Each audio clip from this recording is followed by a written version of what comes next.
ndavuga ibintu bitanu biza bizanwa no kwigishwa, akamaro ko kwigishwa, kwiga.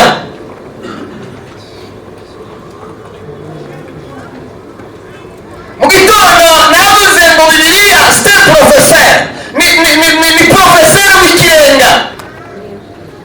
Kandi muribuka ko twavuze ngo Bibiliya ni Imana, utwara Bibiliya ni Imana, ibyanditswe byera ni Imana, ibyanditswe byera ni ijambo ry'Imana.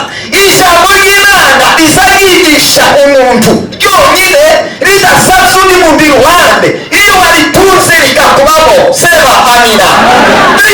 Ni free d'abaye. Je la regarde mais ni free de dollar. Ariko ijambo ry'Bibiliya, Bibiliya izicuranga umuntu ikamuhindura ubwenge, ikamushyira ku murongo, amaso agatunga, amatwi akumva neza, amaso akamenya icyo kureba n'icyo kutareba. Sema amen. Qui aime la science aime la correction. Ushaka kumenya aza yemera gukosora. Timubona ubunyine ikibazo dufite urubyiruko ubunyine amatorero amwe ntagishaka ko bamuzehe babwiriza ijambo ry'Imana ngo barashaje. Timuzi ko biriho.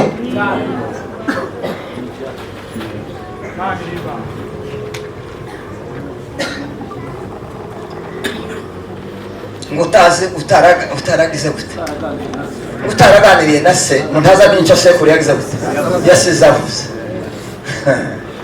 Kabasha kani gitana mwomenya gute iby'inganji mutabegereye, ayo makuru twoyamenya tirikunda.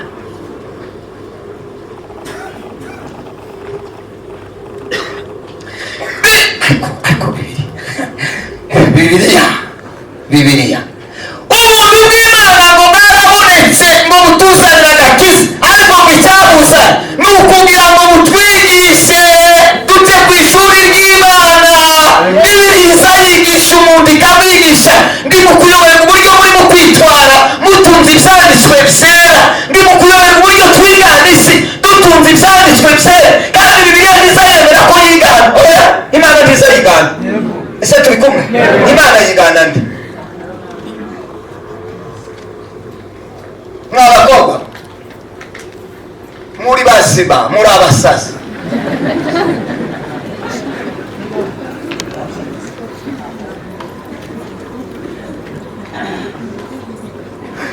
Kabanze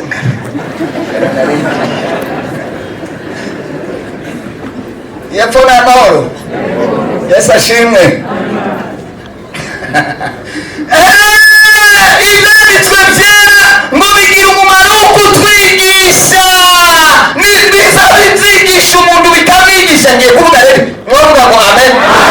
Sema tena haleluya. Nasenganye n'umukobwa umwe gusa wenyine, bandi sinageze nshaka ko dusengana kuko ntibabaga ku murongo umwe. Hari abantu bamuzi ngo ni Nyamitavu Abanyakivara, ni umudamu afite abana 9, ndagira ngo ni batari 10, aza akunda kuvuza ipembe. Twabere tumujana ku musitari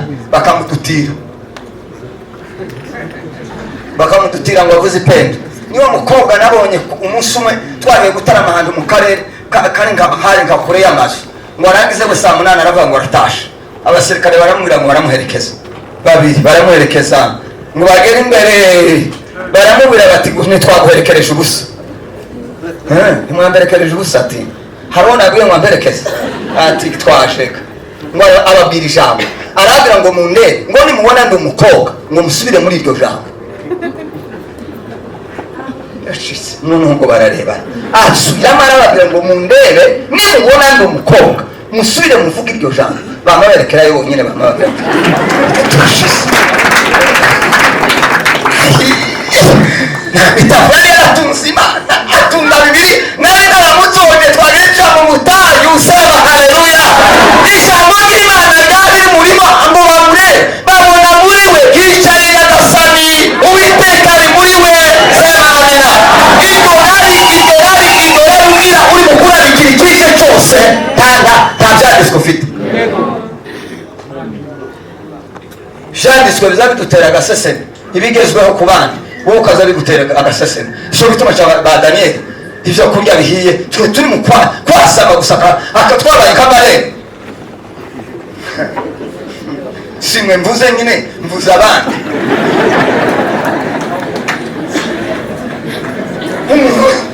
Barebe mwigiye kurya izaya bigenda guca yasamye gusa ikije gusa kikabi mwe muri mu ikije gusa nibazana karongo mu mutwe mwaje nibazana ngo imyenda igenda ikurura mu yaje nibaga undi bambaye shosheti nimuzambaye muri abasazi murarwaye muri bazima.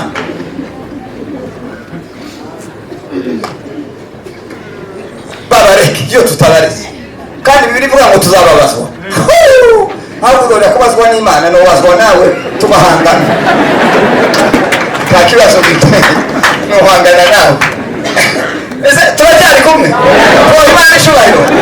Sema amina. Nange nakiriye gwireka. Ngwireka. Ndakurwaye kugira ngo ngupase ndi mukubona uri umugabo. Ukwiye gusigirwa amabwirizwa. Ese turi kumwe? Cyane rwose pe. Ndashaka bavuga ubutumwa dushorerane. Dushorerane nitumara tubabiya muzibo kuvuga batwisha. Ba Petero ntibapfuye. Abandi tuzi kubavuga ba Pawulo bafite base n'abanyina. Ariko twaratitiye turahwera umuntu asigagira undi ngo witonde ngo ibyiki gihe uko gusa no gutinya gupfa. Ngo tugire ubwenge ngo muri iyi minsi ngo ari ibintu bimwe bitari byo kuvuga n'abandi yo Petero yaravuze ngo se ngo twumvira abantu ngo kuruta kumvira iki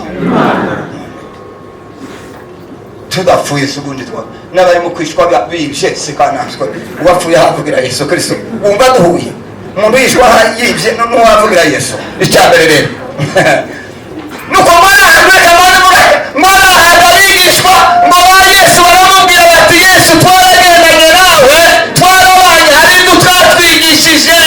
Yohana we yigishije abigishwa biwe turi mu kubitegereza iyo bari basenga basenga nk'abize twebwe ntiwatwigishije. Sema haleluya.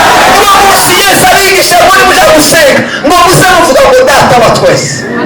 Kera bavugaga Imana niwo musa ahindura isengesho araba muri muja gusenga ntimukavuge ngo Mana muze muvuga ngo data. Haleluya. Yesu arabigisha.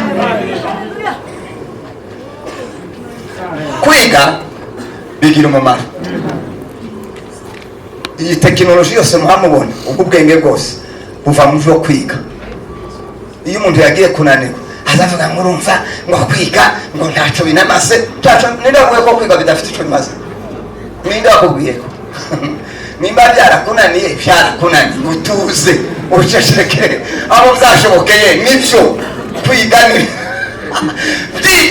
kwiga kanze mu bisome hano kwiga ngurumva kandi abantu babanyantege azabavuga ngo abantu bise ngo bazabashaka kugira gute. Teoriya yaravuze ngo uzotinya abandabo kandi cyane ko ari kahishuriwe nuko koza karimba za ndirimbo zako so ubuzima bwiwe yaciye. Teoriya ndamukunda ariya namazimwe namazimwe y'imibereho.